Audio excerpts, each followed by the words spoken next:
my toe.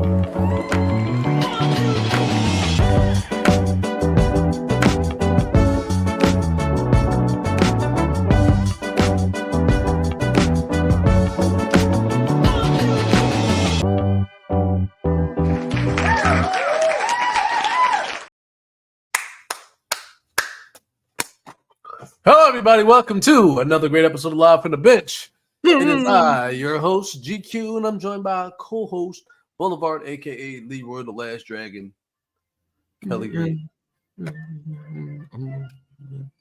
Today's episode, we are, as everybody knows, that we are Eagles fans. And Are we not? Talk about is Eagles stuff. So, the Eagles have a great matchup this week. I call it a redemptionary episode. They got a redemptionary matchup against the Dallas Cowboys, but to some, it may not be that simple. So Boulevard and myself, we're going to get to that. However, before we get to that, we got a couple other things that we want to talk about on the way. Boulevard, do you have anything that you want to get into prior to us getting into like the real nitty gritty of it? What do you mean, like stories outside of it, or? We had a little bit of a lineup. What we got for our lineup for this episode? Do we have a lineup? Well, I mean, I was just going to start off because I had, as far as the Eagles were concerned, I just have a vibe. Like, to me, it's a trap game. Okay. Talk to me. Because I can see how that is a trap game. I don't know if there was an actual standard definition of a trap game. But when a team is backsliding and they're desperate, they're against the wall, and here comes this team that's fought through their maelstrom and their doldrums, and they've come out stronger, and they're riding high on a win streak walking into this team's house. And this team that they're going to visit has had a good time when it came to facing the Cowboys. Have beat the Eagles in Jerry World, the last 6 times? That's what I'm trying to say. And they're a team that's going backwards, and as well they should be, especially with Dak being injured now and Cooper Rush playing. And Dak doesn't even want to have surgery, so he may waste a couple weeks instead of going to have the surgery and coming back in 4 weeks. So that's going to be a problem. So you can almost pencil them out. But this is the kind of situation where a team that's riding high can go in there and just say, hey, this should be an easy win. This team's backsliding. They're not very good right now. Plus, we all know what's ahead after this week. So it's a possibility that, for all the stupidity that our coach is known for, that he could lead the charge in overlooking this team.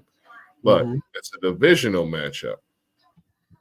So, and they're never blowouts. They're always battles. So I can see a situation where either the Eagles fall into a trap or Knucklehead Nick cost us the game. Yeah. These are possibilities that I feel like we're facing this week, and these are things I want to hear your thoughts on. So I agree with that. I agree with it, actually, because I feel as though, like, the Eagles haven't actually done enough this season for me to believe that because I'm not going to go as far as to say that the Eagles aren't a good team, because I feel like they're a great team. They have all the talent in the world. Like, there's possibly that no team has a better lineup on paper than the Eagles do. And I seriously don't believe a single team in this league has a better lineup than the Eagles do on offense. So I feel as though they'll come out there with just overconfident because they're not playing the way they should be. Like, Jalen Hurts with that lineup should have 300 yards a game. And the team should be coming out here with at least 175 rushing yards a game at the least. I mean, they are performing. They are getting rushing yards. But what I'm saying is like they should be doing a lot more with the roster that they have. And the fact that they're not doing that, whether it be because the head coach is making a lot of stupid decisions, like this team should be averaging 36 points a game.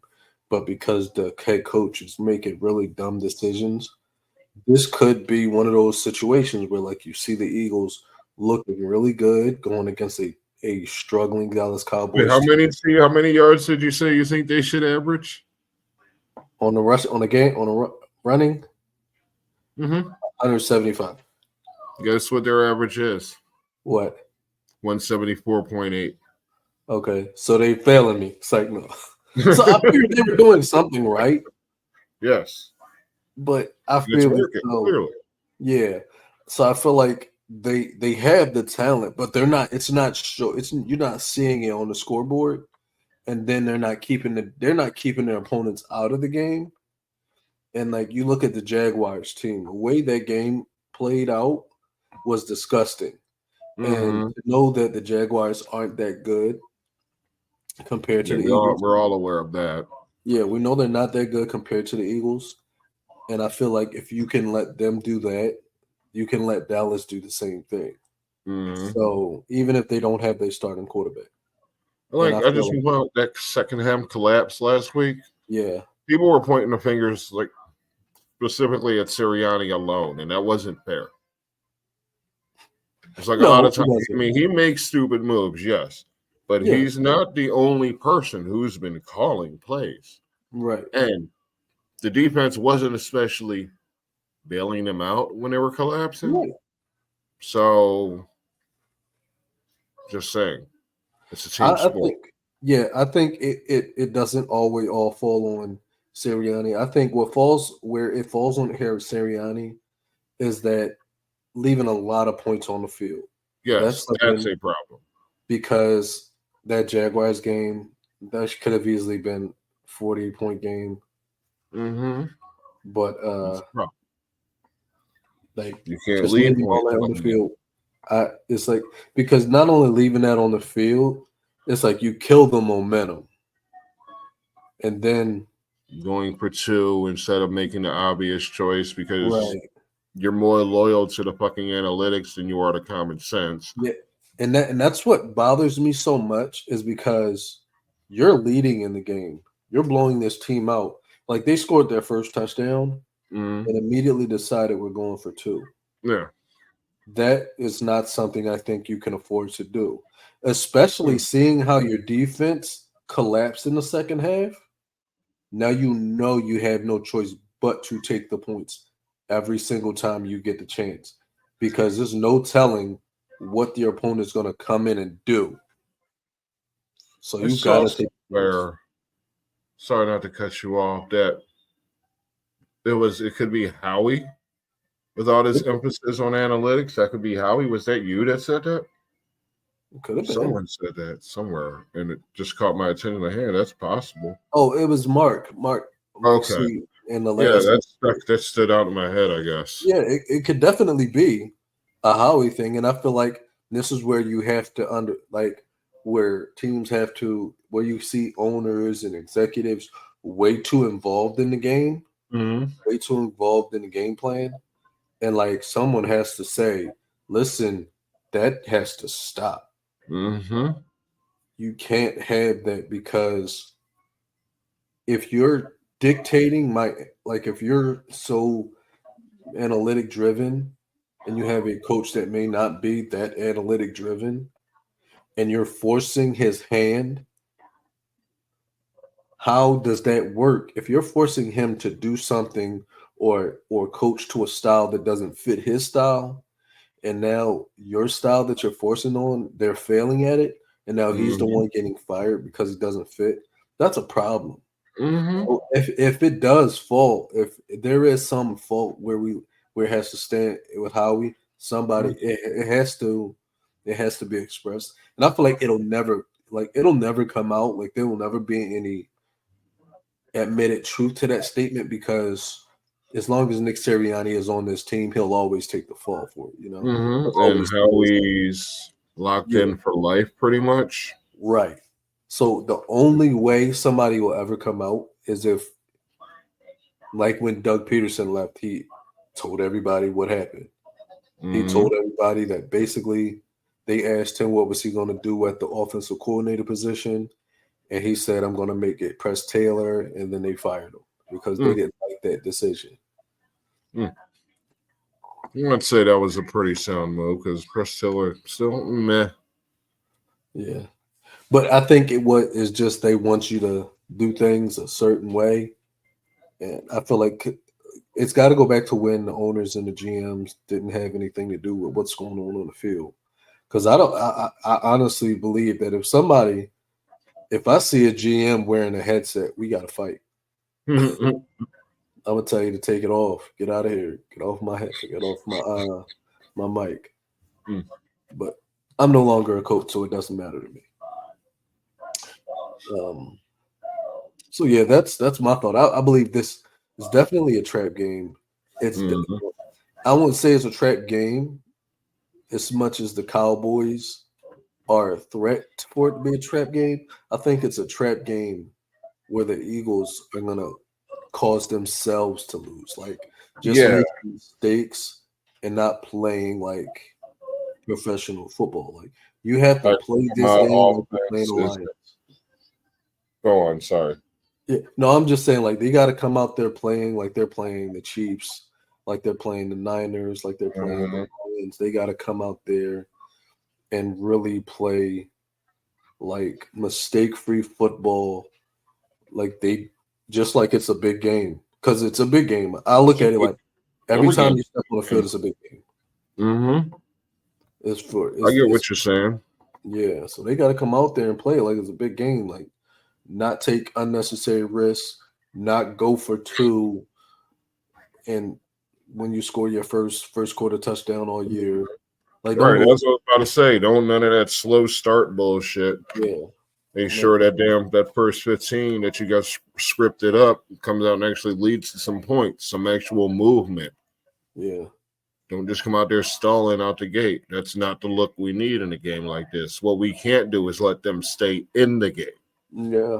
It's too, What we and can't this is do is have the defense of Dallas shutting down Hurts, getting pressure on Hurts, and it actually affecting his game. Or them right. stacking the box to shut down fucking Saquon, and Hurts can't get the ball out to them eight to the outside. Right, That's what we can't happen. right. So if the Eagles do what they've been doing successfully, which is essentially ground and pound, moving the damn ball with Saquon, using our weapons on the perimeter, we should be okay. I agree. If they can contain what's left of Dallas's offense defensively, which I don't really see being a problem. But this is the NFL and anything can happen. Right. But there is a world where the Eagles struggle in this game.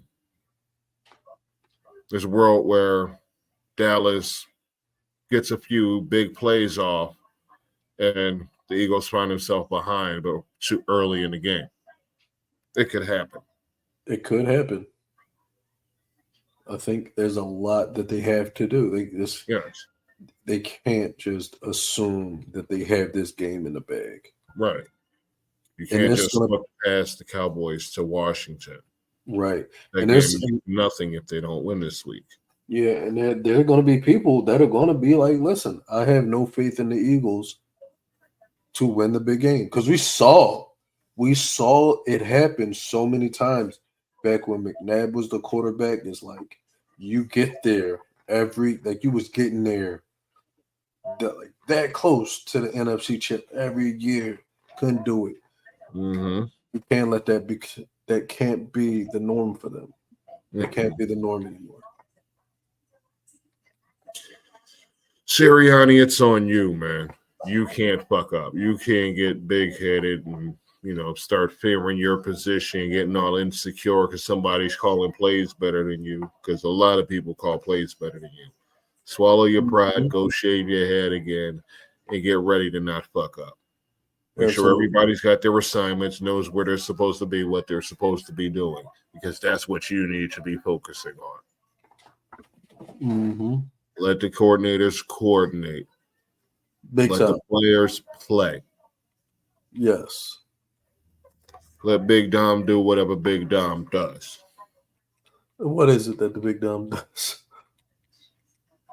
He's Big Dom. That's what he do. Big Dom shit.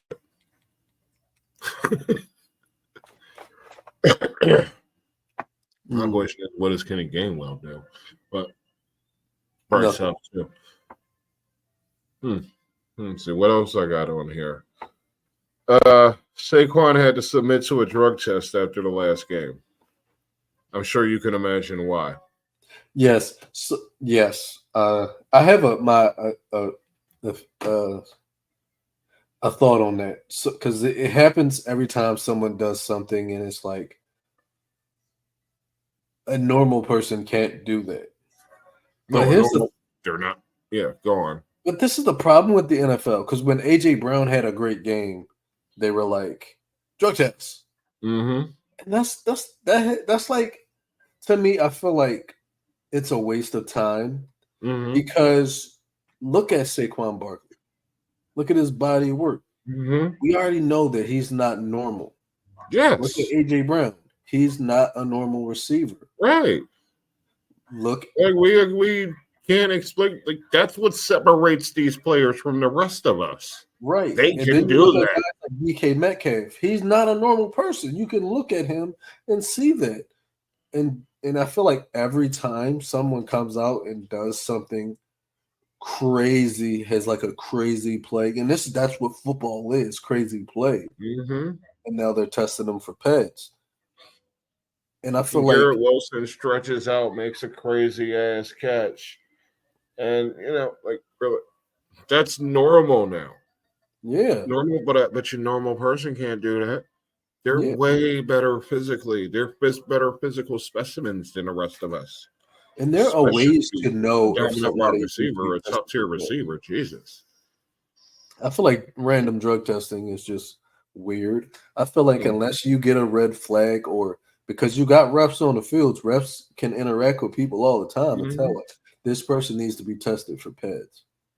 Because you see like somebody doing something crazy, test them for PEDs. Test them for PEDs. I don't know. I'd take it as a compliment. I mean, ultimately it is because like they're just making fun of you when they show up. Like you did too much that game, so now you got to piss in a cup. Yeah, you just went too far. But that's where I was going to come to next.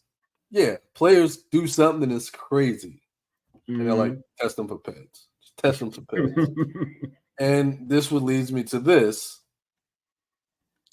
It's unreal to see someone do a hurdle backwards. After he spent out of a tackle, mixed enough, juked out of a tackle, spinned out of a tackle, and then hurdled somebody backwards. Everything about that was just like unheard of, not real. The spin move, my God. Yeah. We're not even talking about that because the hurdle, yeah. Like he spent away from him. Oh. And we're not even talking about the spin move. Yeah. So yeah. Just flat out nasty. That's what that was. That's a superior fucking specimen. Yeah, they can do that. They put the work in. That ain't steroids. Steroids won't get you doing that. Steroids will not get you to do that. No, it won't. But like, yeah. So that's where I say like it's a bit much, but 100%. Saquon, you had to do it. You gotta take a piss test, bro. Just do it. Yeah.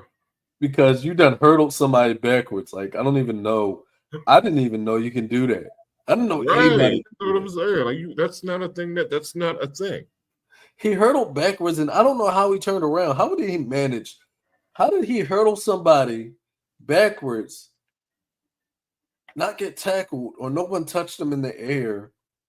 Which still amazes me. And then still was able to turn around and gain yards on that. I don't get that. That's crazy. That is crazy.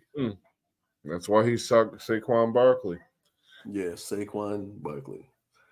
Jesus, that was crazy. All right. Next up, Bryce Huff only played 6 snaps last week. Apparently, he had a wrist injury. He'll play more. Brown and Smith are both questionable. I believe hamstring injuries. Jalen Hurts is dealing with an ankle injury as well. You got more anything about that? I didn't see anything more about it. There was the conversation that on Twitter that was found by our intern. Basically, is his name Turd? Because I keep calling him Turd. The intern? Yeah. I think his name Turd. is, I don't know. I think it's like Sam or Ian or he's got Jacoby some body odor issues. We should do something about that. Yeah, I don't know though. I don't know what his name is. He keeps his weird name. Like I don't know. It's one of those names that like normal people don't have. Yeah. Yeah. Sam, Ian, Wyatt, Jacoby. I don't know. It's one of those names. Okay. Yeah. Well, he needs a shower. He fucking stinks. Send his ass to the showers. Right. But yeah, he found a nice little. It was basically Sirianni had a press conference, ended up saying something, and and the person asking the question was like, Jalen Hurts wasn't on the injury report. And Sirianni was like, yeah, it's on the injury report. It was like, no, that's not on the injury report. It said rest. And Sirianni was like, oh, I thought I was talking about something else. So this like just basically leads into where like Sirianni's a bonehead. It's a bonehead because we know that some coaches don't always put certain information out there because it does make a player a target. Like if you put like out there that Nick Sirianni has an ankle injury, or I'm sorry, Jalen Hurts has an ankle injury, people are going to game plan on how to use that to their advantage. Game plan is going to affect Vegas. It's going to affect a lot of things. Yeah. So he didn't put that out there. And I don't think he was supposed to. It's probably the reason why he reacted the way he did. But if Jalen Hurts is nursing an injury, it's definitely something to be concerned about. But I mean, if it's not serious, if they don't feel like it's serious, because if it was serious, it would be on the injury report. I don't think we need to be concerned about it until we need to be concerned about it. As long as Jalen's not out there trying to do too much on his feet, let him just sit there in the pocket. Just give him a bunch of checkdowns. You don't have to. Like, I think we should see more checkdowns with the fact that you have 2 receiving running backs. Well, 3 technically, because Saquon's a receiving running back, Gainwell's a receiving running back, Shipley's a receiving running back. Do more checkdowns. Like I say, do more checkdowns, but that could be the game plan. Yeah, it can work. It can help the team, and it'll give you a lot of opportunity for AJ and Devontae to take the top off the place. Right. Now, one of those running backs is going to hurt the team in the open field. Yeah. No. Between the tackles, I wouldn't rely so much on Gainwell or Shipley, but I mean, more Gainwell because Shipley actually got his off, but it got called back. Shipley is actually he's a nice size running back, and I don't think a lot of people realize that the dude's over 210. So he's a solid sized back. He's not the one I'm concerned with. It's Gainwell. It's Gainwell. Yeah, it's Gainwell. Right. Just want to point out a couple of things before I go into the Dallas side of the injuries. Okay, so Philly's defense has forced 3 quarterbacks into their worst games of the season based on passer rating. I can't recall who they are, but one of them is Joe Burrow.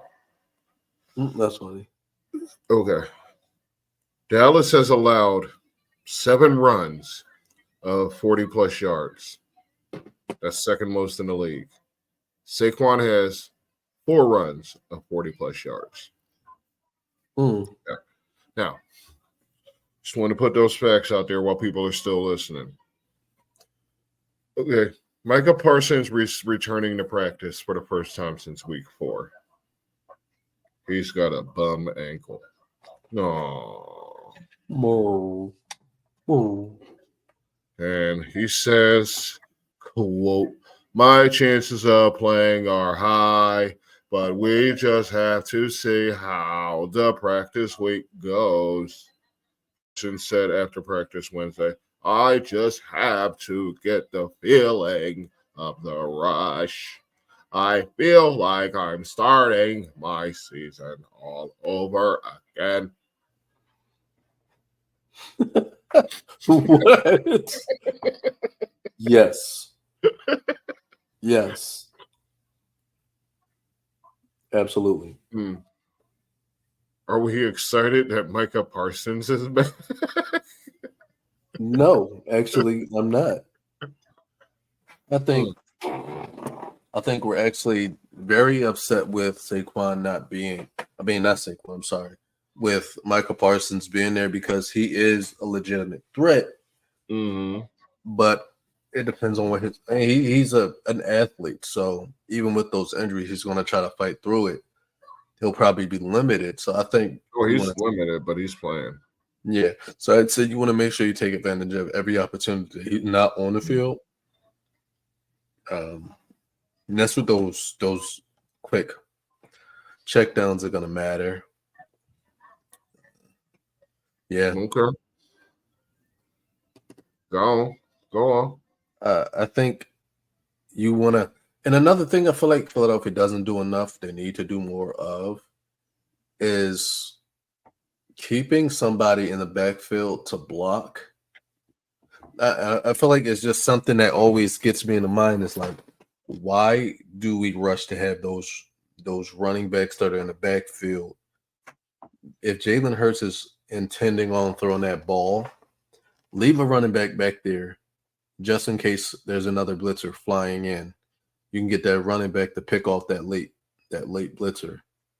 And then you can still give him a minute or two. Or if you're not going to have that running back stay back there, he can stay late until Jalen has no other option and Jalen can have a check down, because it doesn't help. He's getting sacked. And when you got a guy like Micah Parsons, he's somebody I'd be very scared for. He's somebody I'd really have to hate game planning against, because he can play from anywhere on that field. So yeah, he's a problem. He's a problem for defense and offense. And luckily, Clellan Moore probably has practiced against him and when he was in Dallas, so he probably knows a little bit on how to beat him. But this is probably the first time he's had to play against him. I don't know if they played the Chargers last year, but having to play against Michael Parsons can't be fun for anybody. No. But, I'm sure him coming back, he won't be at full strength by any long shot, and that can only work in our favor.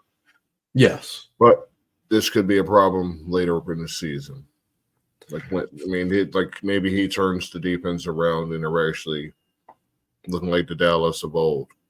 It's possible. Not likely, but it's possible. Yeah. It's possible that he does turn him back around, or it's possible he makes his injury worse. Mm-hmm. So there's all sorts of things. I just think as the Eagles just gotta focus on just winning the matchup right there, right now, so we can push forward.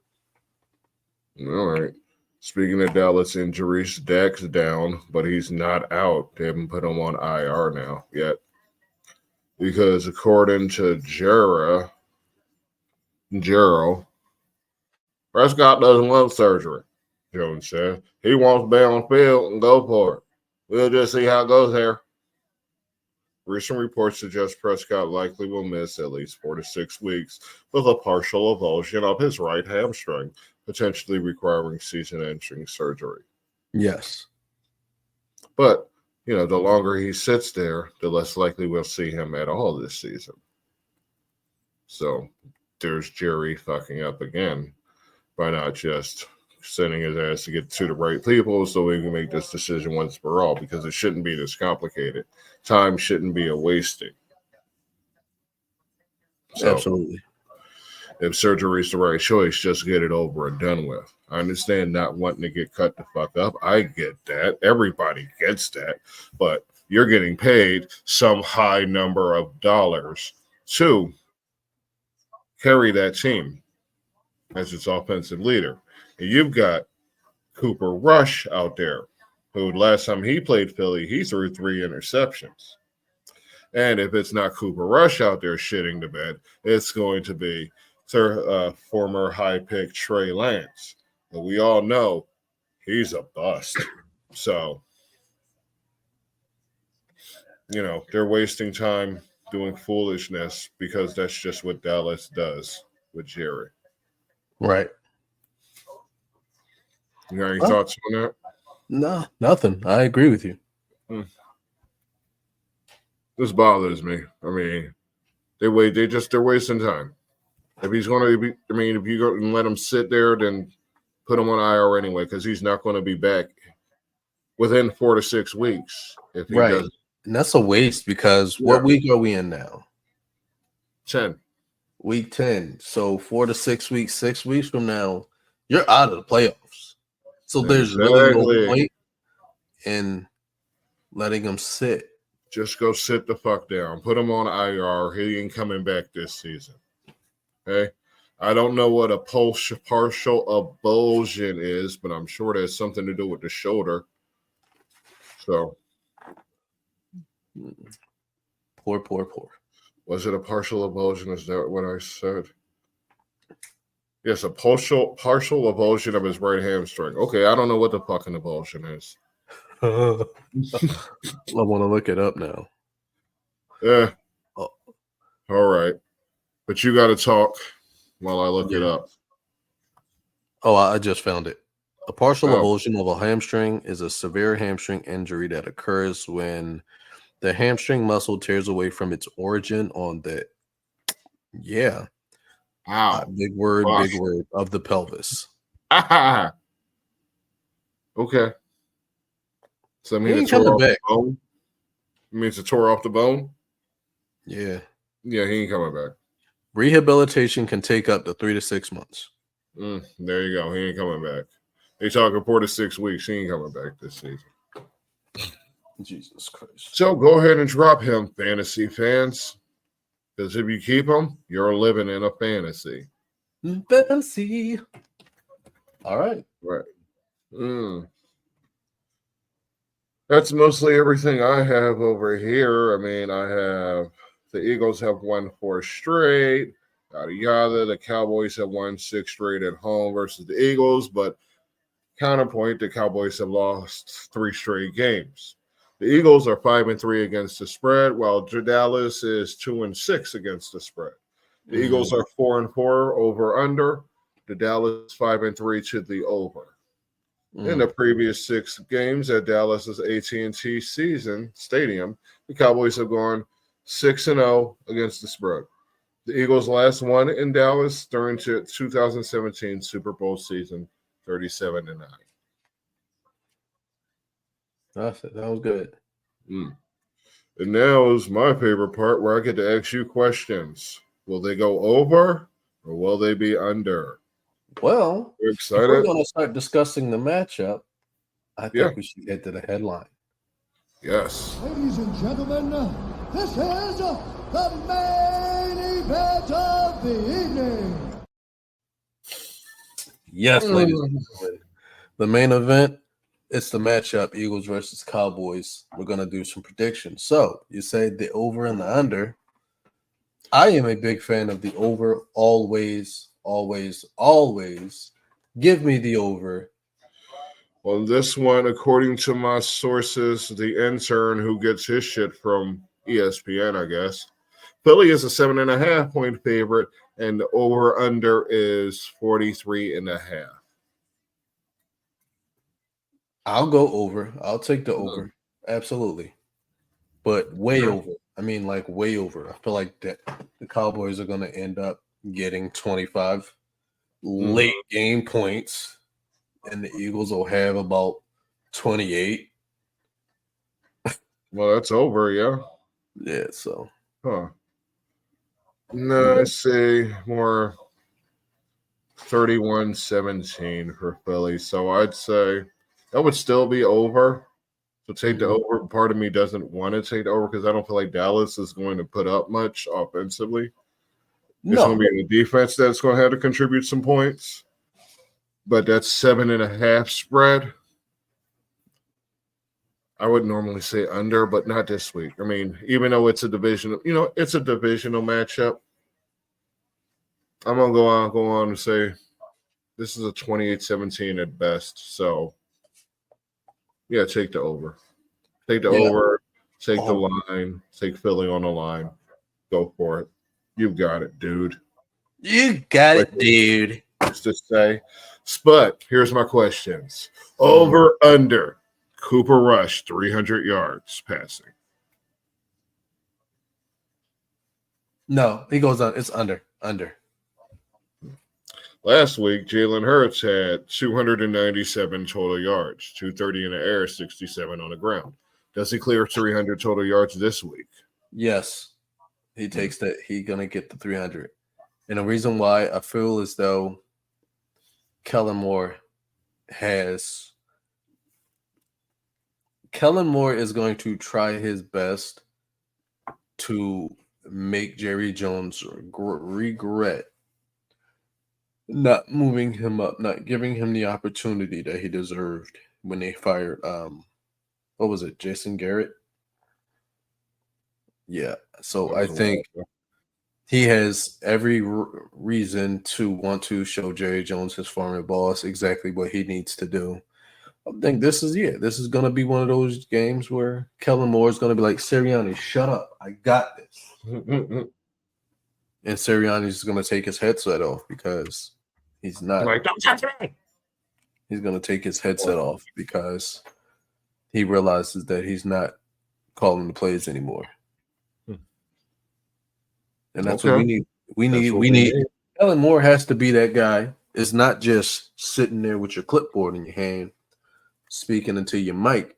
You need to be like, once you start hearing Nick, you just be like,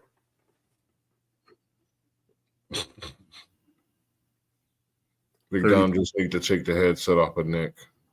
I agree. I agree. Nick. That's what I'm calling him from here on, Knucklehead Nick. Yeah. Just call his plays and once Nick starts saying. What do y'all think? Knobhead Nick or Knucklehead Nick? Both are acceptable. Yeah. Because I think what's going to happen is it's going to be 3rd and 6, and Kellen's getting ready to call a play, and next thing you know, he hears Nick saying, "Tush push, tush push, tush push." 3rd and 6, and Kellen is going to look at him and he's going to be like, and he's going to call his obvious pass play, which is what they need to do in that situation. And that's what's going to get him the first down. And Nick's going to be like, "I ran a tush push." So have we, as a mass, all become believers in Kellen Moore? I mean, we knew he was okay, but we didn't know we didn't know. I don't think we're believers in Kellen Moore. I think at this point we're giving him the opportunity to screw himself. I don't think we're believers in Kellen Moore. I think we understand that we can't put the control of the offense in Nick Sirianni's hands. All right. Who's the first team to score? Eagles. I don't think Dallas scores in the first half. Rush they score, it's a field goal. Okay. Rush touchdown for Saquon? Yes. Rush touchdown for Hurts? Yes. He's going to get 2. Damn. Rush touchdown for Rico Dotto? No. They're going to stop running the ball after a certain point. 46 runs for the Eagles last week. More or less? Más o menos. I don't think they're going to rush it 46 times, but I think they will rush it at least 4. They'll rush it 40 times, maybe 35, 40. Mm. But I do think they're going to, because I think in the second half, Dallas is going to have some little bit of energy where they're going to have a lot of time of possession. I feel like Eagles are going to dominate TOP in the first half and Dallas, and then they'll probably be matched up, balanced in the second half. Okay. Because Eagles in the second half, they just, they shit the bed. And at least in the third quarter, they shit the bed coming out. Not great in the first quarter, not great in the third quarter. Mm-hmm. There's got to be something in the coaching. Yes. But we already know there's something wrong with the coaching. Absolutely. All right, ladies and gentlemen. Question. No. Oh, we got more. You got more. What? Oh, okay. Let's get it. Yes or no to re-signing Zach Bond? Absolutely. Give him 10 plus? No. I give him a 2-year contract. Yeah. I give him a 2-year contract, and if that's a total of $2 million, then I do that. 2 years with $10 million total. Probably about $2 million guaranteed. He's definitely going to get more than that on the open market. Exactly. I think you do have to sign him. Sitting at 11th in tackles. Yeah. And what? Yeah, I'd say you because what Philadelphia, and that's one thing I've solo tackles. He's tied for third in solo tackles. It doesn't surprise me, and that's one thing I've realized about Philadelphia. They have a habit of bringing in linebackers off special teams, like guys like Alex Singleton. He succeeded as a special teamer linebacker. Brought him over to play actual linebacker. Did a damn good job. The same thing happened with Zach Bond. They brought him, succeeded. What was the other guy they had last season? Was that his name? Was it Singletary? Or not last season, the year before? Singletary. I think it was Singletary. I'm not sure. He was a special team linebacker, and he came in and played like a good linebacker, got a deal. I don't know. I don't remember. Singleton, was it? There was a Chris Singleton, I think. Yeah, I think that's what it was. Alex Singleton. No, that was he was one of the guys. He went over to Denver. There was another guy that was paired up with Kazir White. Oh. I think it was. I don't remember. It doesn't matter. No. Yeah, I think. Point being, Zach Bond has a cap hit of $1.6 million. He has safely outplayed that value. Yeah, I'd re-sign him because he is older. He's not a young whippersnapper. So, no, next season he will be 29.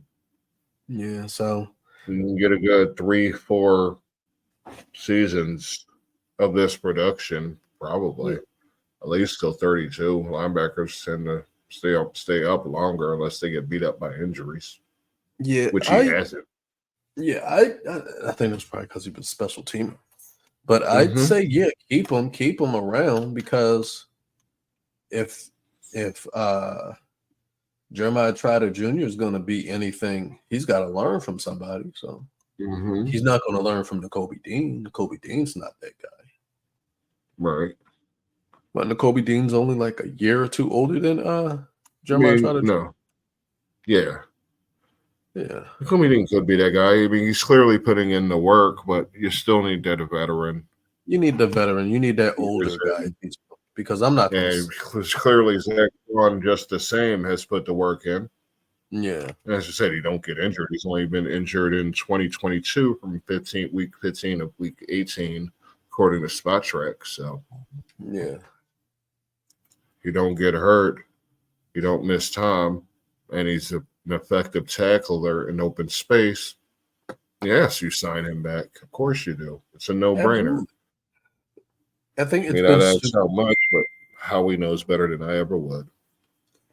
And because I had a big issue when the Eagles let Kazir White go. Mm. Because I was like, he's a solid linebacker. Bring him back. And they didn't. And I was just like, oh, they let him go to Arizona. Then he continued to do what he did. Not saying that his efforts helped the team because the team was just bad, but he's sustainable at the linebacker position. Last year, they were garbage at the linebacker position. Any further questions, Your Honor? I mean, where does Belichick coach next season?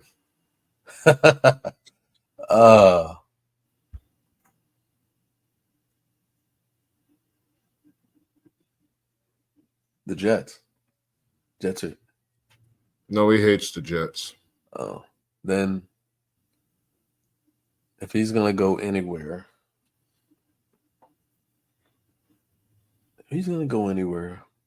I could see it being Carolina because Carolina.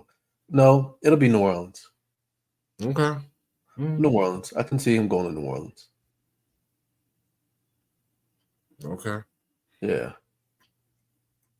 And my final question. It's an NBA question. Don't ask me why, ask me how. But LeBron's son, which is all he is to me, has been demoted to the D-League. G League, sorry. My question for you and the audience, how many points will Bronny James Jr. average in the G League? I think Bronny's going to focus himself as a distributor and not a scorer. I think that'll probably help him a lot. If he focuses on being a distributor, he'll get his opportunities where he can score.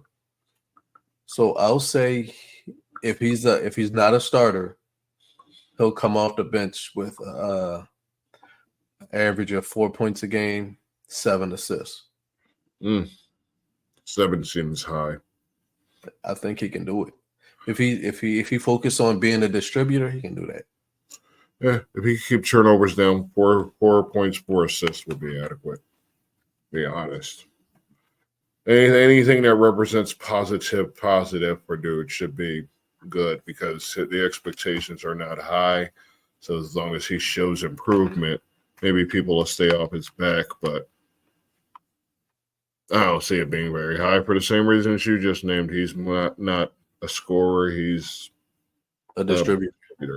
But I think that's what. But I think him being sent down to the G League is absolutely the best thing for him because he's not in his father's shadow right now. Like he's not being not being on the floor next to his dad is going to help him because he's going to be able to produce on his own. He's going to be able to create his own identity as not LeBron's dad. I mean, not LeBron's son anymore. Like in the G League, then he's not LeBron's son because you're not sitting there playing LeBron because LeBron has to go do his job every day. So he can't focus on Bronny. Bronny has to build up Bronny. It's not like LeBron's going to be able to go to all his son's games because LeBron has his own games to go to. So Bronny's going to have to build up Bronny. And I think that's the best thing for him. Because if his dad's not there, his dad's not a distraction for him. His dad's not a distraction for anybody. Gives him every opportunity to produce. So I say this is great for him. This is a great opportunity for Bronny to showcase what he can be and not have to worry about living up to the standard that his father left him. Right. Okay. That was a great answer. Yeah, and I would love to see it. I want to see it. I want to see it. All right. Do you have any further questions, Your Honor? I do not. All right, ladies and gentlemen. That leaves us to this one thing. You know, I like to say it every episode. And I say to you, we cannot all be starters because clearly Bronny James is going down to the G League. But I say this to you all. We come out here and we do what we do because we enjoy it. And if you enjoy it, that's a plus for us. So if this is something that you enjoy, make sure you hit the subscribe button, hit the like button. If you don't want to do that because it takes too much time, just make sure you go look at our other videos. Show us some love in that way as well. And at the end of the day, if you have questions, comments, or concerns, feel free to leave a comment. And to that, I say, Boulevard is probably the best person to give you advice. And that advice he would like to give you. So, Boulevard, I will not give them the advice on your behalf. Please do the honors, my friend. Yes. My advice to you is to hit the bench. The bench.